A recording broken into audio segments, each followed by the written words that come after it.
For the past 20 years, he's found horrifying pictures in the family albums of ordinary Southern homes. Many are postcards that were mass-produced as souvenirs.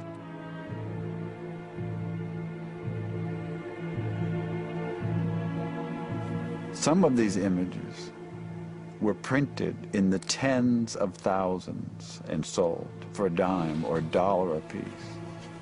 Some of the postcards tell you where to write and the discounts you'll get if you buy 1, 10, or 100.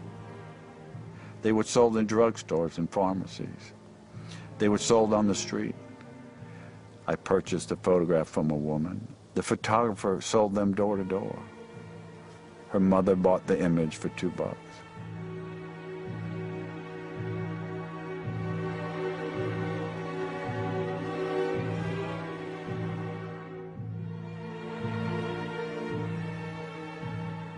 A murder that is of particular interest to me was of a 17-year-old boy by the name of Jess Washington in Waco, Texas, in 1916.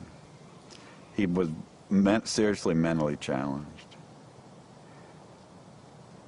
The wife of the farmer that he worked for was found dead.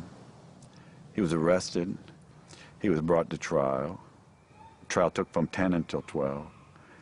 And when the jury came back at noon and found him guilty, someone in the courtroom, and it would have been anyone in the courtroom, screamed out, "Get that nigger." Then one of the worst and cruelest treatments of a human being began. Jess was kicked down out of the courthouse, down the back steps where a crowd of several hundred was waiting for him. They put a chain on his neck. There were 16,000 people crowding the street to watch this boy be tortured. Jess was tied to the chain over a branch of a tree. The fire was started. They raised Jess from the fire up into the air so that the crowd could see him. There were cheers, like at a football game, cheering the torturers on.